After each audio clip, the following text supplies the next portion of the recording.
بسم اللہ الرحمن الرحیم۔ تفسیر ہدایت القرآن جلد 1 سورۃ آل عمران، ریکارڈنگ نمبر 9، صفحہ نمبر 416۔ بسم اللہ الرحمن الرحیم۔ ومکروا ومکر اللہ واللہ خیر الماکرین۔ اذ قال اللہ یا عیسیٰ انی متوفیک ورافعک الی ومطہرک من الذین کفروا وجاعل الذین اتبعوک فوق الذین کفروا الی یوم القیامہ ثم إلي مرجعكم فأحكم بينكم فيما كنتم فيه تختلفون فأما الذين كفروا فأعذبهم عذابا شديدا في الدنيا والآخرة وما لهم من ناصرين وأما الذين آمنوا وعملوا الصالحات فيوفيهم أجورهم والله لا يحب الظالمين۔ آیات مبارکہ کا لفظی ترجمہ سماعت کیجیے۔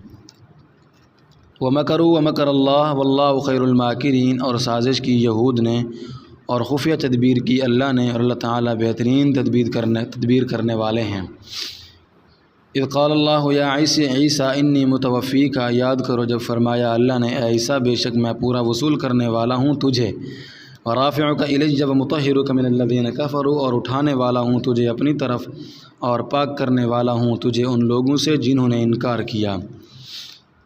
مختصر ترکیب۔ مکر کے معنی ہے لطیف اور خفیہ تدبیر، اور اچھی بھی ہوتی ہے اور بری بھی۔ بری کو سازش اور چال کہتے ہیں۔ سورۃ الفاطر آیت 43 میں ہے المکر السیء، بری چال۔ اس سے معلوم ہوا کہ مکر اچھا بھی ہوتا ہے، اس کو تدبیر کہتے ہیں۔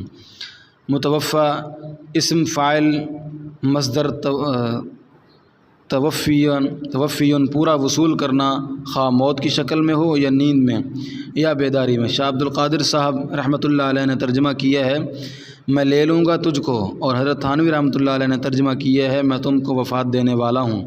رافع کا عطف تفسیری ہے تو پہلے معنی ہے اور مغایرت ہے تو دوسرے معنی ہیں، یعنی عیسیٰ علیہ السلام کو بھی نزول کے بعد موت آئے گی، کل نفس ذائقۃ الموت کے قانون سے مستثنیٰ نہیں۔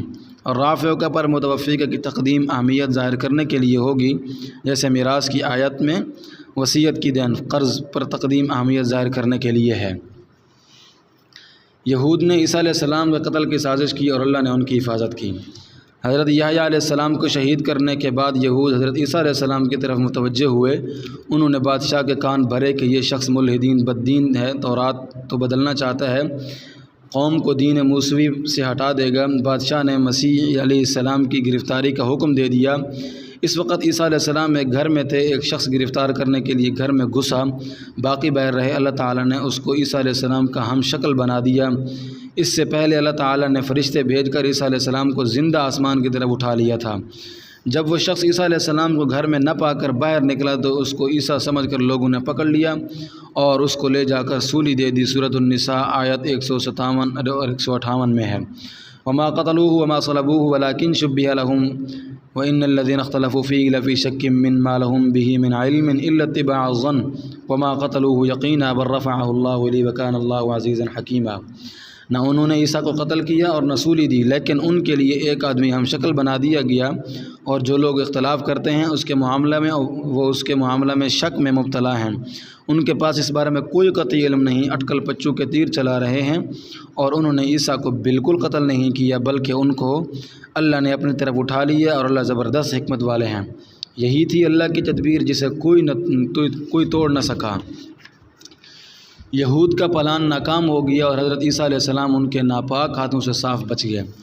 ومکروا ومکر اللہ واللہ خیر الماکرین۔ اذ قال اللہ یا عیسیٰ انی متوفیک ورافعک الی ومطہرک من الذین کفروا۔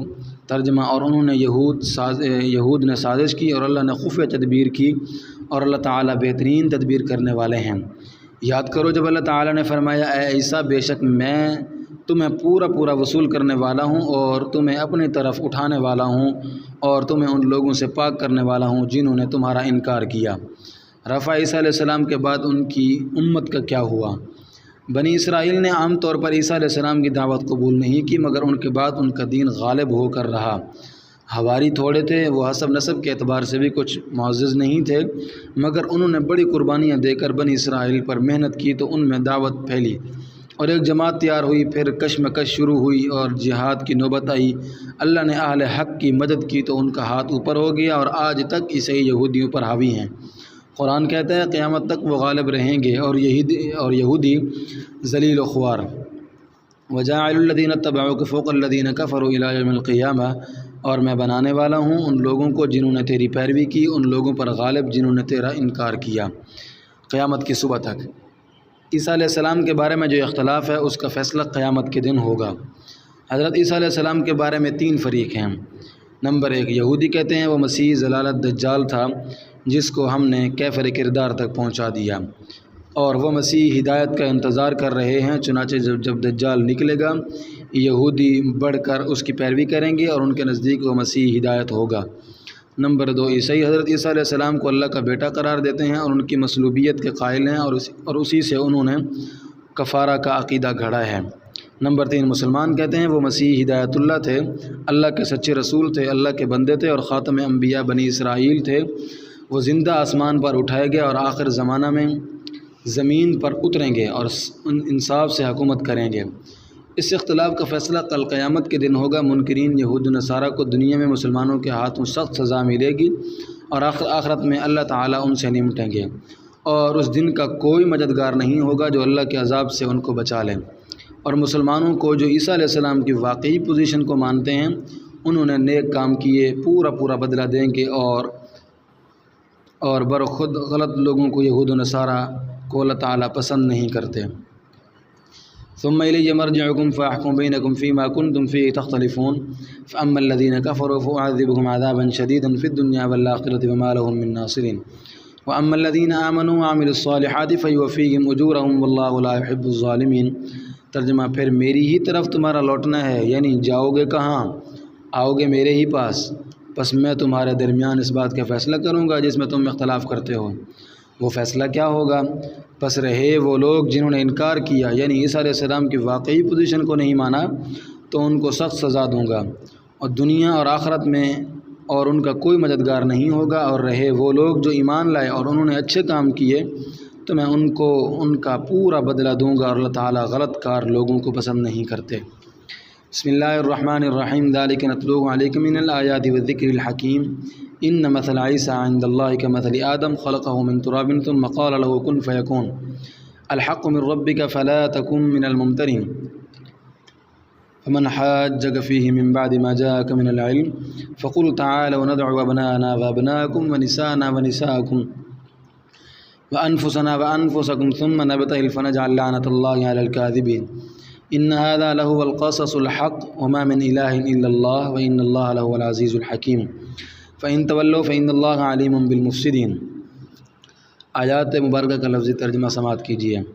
ذالک نتلوہ علیک من الآیات، وہ بیان پڑھتے ہیں اس کو آپ کے سامنے آیتوں سے، وذکر الحکیم، اور دانش مندہ نصیحت سے۔ ان مثل عیسیٰ عند اللہ کمثل آدم، بے شک عجیب حالت عیسیٰ کی اللہ کے نزدیک، کمثل آدم، جیسے عجیب حالت آدم کی، خلقہ من تراب ثم قال له کن فیکون، بنایا اس کو مٹی سے پھر کہا اس سے ہو جا، پس وہ ہو گیا۔ الحق من ربک فلا تکن من الممترین، یہ برحق بات ہے آپ کے رب کی طرف سے، پس نہ ہوں آپ شک کرنے والوں میں سے۔ فمن حاجک فیہ من بعد ما جاءک من العلم فقل تعالوا ندعو ابناءنا وابناءکم ونساءنا ونساءکم وانفسنا وانفسکم، پس جو شخص جھگڑے آپ سے اس عیسیٰ میں بعد آپ کے پاس آنے علم کے، پس کہہ آؤ بلائیں ہم ہمارے بیٹوں کو اور ہمارے بیٹیوں کو اور ہماری عورتوں کو اور تمہاری عورتوں کو، ہماری ذاتوں کو اور تمہاری ذاتوں کو، ثم نبتہل فنجعل لعنۃ اللہ علی الکاذبین، پس گڑ گڑا کر دعا کریں ہم، پس گردانیں ہم اللہ کی پھٹکار، علی الکاذبین، جھوٹوں پر۔ ان ھذا لہو القصص الحق وما من الہ الا اللہ وان اللہ لہو العزیز الحکیم، بے شک یہ البتہ وہ بیان ہے برحق سچا اور نہیں کوئی معبود مگر اللہ، اور بے شک اللہ البتہ وہ زبردست بڑے حکمت والے ہیں۔ فَإِن تَوَلَّوْا فَإِنَّ اللَّهَ عَلِيمٌ بِالْمُفْسِدِينَ، پس اگر منہ پھیرو تم تو بے شک اللہ خوب جاننے والے خرابی پیدا کرنے والوں کو۔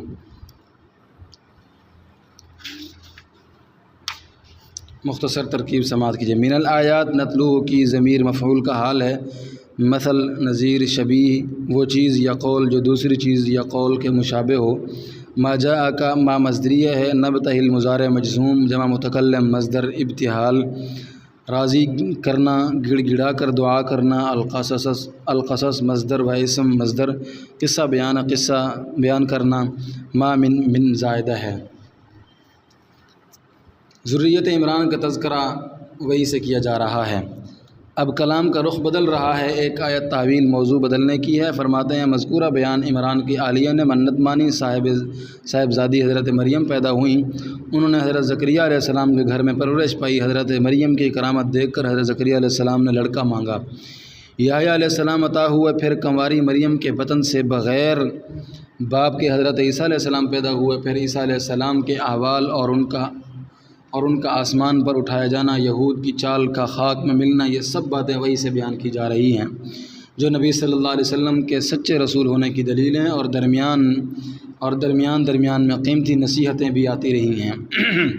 ذالک نتلوہ علیک من الآیات والذکر الحکیم۔ ترجمہ: وہ مذکورہ باتیں ہم اس کو آپ کے سامنے پڑھتے ہیں، وہ اللہ کی باتیں اور دانشمندہ نصیحت ہیں۔ عیسیٰ علیہ السلام کی عجیب حالت آدم علیہ السلام کی عجیب حالت کی طرح ہے۔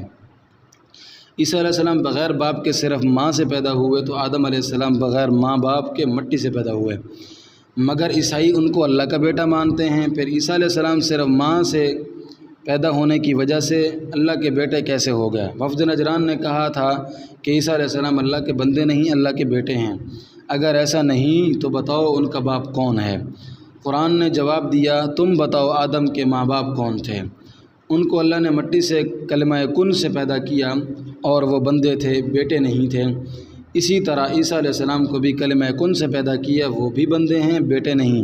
یہی برحق بات ہے، پس کوئی ان کے بارے میں کسی تردد میں مبتلا نہ ہو۔ ان مثل عیسیٰ عند اللہ کمثل آدم خلقہ من تراب ثم قال له کن فیکون الحق من ربک فلا تکن من الممترین۔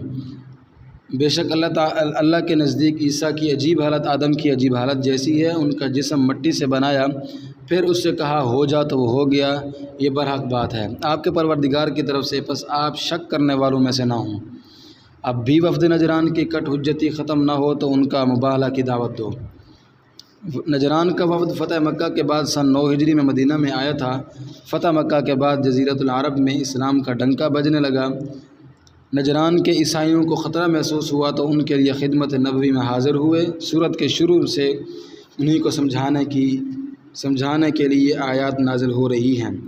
اگر وہ اس قدر سمجھانے پر بھی قائل نہ ہوں تو ان کو مباہلہ کی دعوت دی جائے، دونوں فریق خواتین اور اولاد کے ساتھ ایک جگہ جمع ہوں اور خوب گڑ گڑا کر دعا کریں۔ جو جھوٹا ہے اس پر خدا کی لعنت ہو، اس پر عذاب پڑے۔ وفد نجران کو یہ دعوت دی کہ انہوں نے مہلت مانگی کہ ہم مشورہ کر کے جواب دیتے ہیں۔ مجلس مشاورت میں ان کے بڑوں نے کہا، اے گروہ نصارہ، تم یقیناً دلوں میں سمجھ چکے ہو کہ محمد بنی مرسل ہیں، اور حضرت عیسیٰ علیہ السلام کے بارے میں انہوں نے صاف فیصلہ کن باتیں کہی ہیں، اور تم کو معلوم ہے کہ اللہ نے بنی اسماعیل میں نبی بھیجنے کا وعدہ کیا تھا۔ کچھ بعید نہیں یہ وہی نبی ہوں، پس ایک نبی سے مباہلہ کرنے کا نتیجہ یہی نکلے گا کہ کوئی چھوٹا بڑا ہلاکت سے نہیں بچے گا۔ بہتر یہی ہے کہ ہم ان سے صلح کر لیں، سارے عرب سے لڑائی مول لینے کی طاقت ہم میں نہیں ہے۔ ادھر نبی صلی اللہ علیہ وسلم حضرت حسن، حضرت حسین، حضرت فاطمہ، حضرت علی رضی اللہ عنہم کو ساتھ لیے ہوئے باہر تشریف لائے۔ وفد بھی تجویز پاس کر کے خدمت میں پہنچا۔ ان کے لاٹ پادری نے ان کو نورانی صورتوں کو دیکھ کر کہا، میں ایسے چہرے دیکھ رہا ہوں جن کی دعا پہاڑوں کو ان کی جگہ سے سرکا سکتی ہے، ان سے مباہلہ کر کے ہلاک نہ ہوں۔ آخر انہوں نے جزیہ دینا قبول کیا اور مصالحت کر کے واپس لوٹ گئے۔ حدیث میں ہے کہ اگر وہ مباہلہ کرتے تو وادی نجران میں آگ برستی، سب کا ستیہ ناس ہو جاتا۔ اور دعوت مباہلہ کے ساتھ یہ بھی بتلا دیا کہ مباہلہ کس بات پر کیا جاتا۔ اس پر کیا جاتا کہ حضرت عیسیٰ علیہ السلام کے بارے میں قرآن نے جو کچھ کہا ہے وہی سچا بیان ہے، اور اللہ کے سوا کوئی معبود نہیں ہے، ان کی بارگاہ شرک سے پاک ہے، وہ زبردست ہیں، ان کو بیٹے کی مدد کی ضرورت نہیں، وہ حکمت بالغہ سے اپنی کائنات کو سنبھالے ہوئے ہیں۔ وفد نجران اگر مباہلہ کرے تو جان لیں کہ ان کا مقصد احقاق حق نہیں، وہ دل میں خوب سمجھے ہوئے ہیں نہ کہ نبی صلی اللہ علیہ وسلم برحق نبی ہیں۔ قرآن اللہ کی کتاب ہے اور اسلام سچا مذہب ہے، ان کا مقصد مباہلہ سے اپنی بات کی پچ ہے، محض فتنہ فساد ان کے پیش نظر ہے، اور سب مفسدین اللہ کی نظر میں ہیں، وہ ان کے ساتھ ان کے حسب حال معاملہ کریں گے۔ فائدہ شامی میں ہے کہ مبالغہ کی مشروعیت اب بھی باقی ہے، لعان کی مشروعیت اس کی دلیل ہے۔ لعان باب مفعلہ کا مصدر ہے، بس مبالغہ اور ملاعنہ ایک ہیں، مگر ان چیزوں میں مبالغہ جائز ہے جن کا ثبوت قطعی ہے۔ ظنی امور میں مبالغہ جائز نہیں، اور مبالغہ میں بیٹوں اور عورتوں کو شریک کرنا ضروری نہیں، عذاب کا آنا بھی ضروری نہیں۔ اور نجران میں عذاب آنے کی بات نبی صلی اللہ علیہ وسلم کی خصوصیت تھی۔ مبالغہ کا مقصد صرف یہ ہوتا ہے کہ ایک طرح کا اتمام حجت کر کے بحث و جدال سے الگ ہو جائیں۔ باقی آیات۔ بس جو شخص آپ سے عیسیٰ کے معاملہ میں کٹ حجتی کرے، مرغ کی ایک ٹانک ہی گائے جائے، آپ کے قطعی قطعی علم آ جانے کے بعد، تو آپ کہیں آؤ ہم بلائیں اپنے بیٹوں کو اور تمہارے بیٹوں کو، اور اپنی عورتوں کو اور تمہاری عورتوں کو، اور اپنے ذاتوں کو اور تمہاری ذاتوں کو، پھر ہم گڑ گڑا کر دعا کریں، پس ہم جھوٹوں پر اللہ کی لعنت بھیجیں۔ یہ مبالغہ کرنے کا طریقہ ہے اور مبالغہ کا موضوع ہے۔ بے شک یہ یقیناً سچا بیان ہے کہ عیسیٰ علیہ السلام اللہ کے بیٹے نہیں، اور اللہ کے سوا کوئی معبود نہیں۔ اگر عیسیٰ علیہ السلام بیٹے ہوتے تو وہ بھی معبود ہوتے، یہ بات توحید کے منافی ہے۔ اور اللہ تعالیٰ بے شک زبردست بڑی حکمت والے ہیں، انہیں بیٹے اور اولیاء کی مدد کی ضرورت نہیں۔ بس اگر وہ روگردانی کریں اور مبالغہ کے لیے تیار نہ ہوں تو اللہ تعالیٰ یقیناً فسادیوں سے خوب واقف ہیں، یعنی ان کا مقصد بس اپنی بات کی پچ ہے، احقاق حق مقصود نہیں۔ وہ زمین میں اصلاح نہیں چاہتے، فساد بگاڑ پھیلانا ان کے پیش نظر ہے۔ یہ سب مفسدین اللہ کی نظر میں ہیں۔ واللہ اعلم بالصواب۔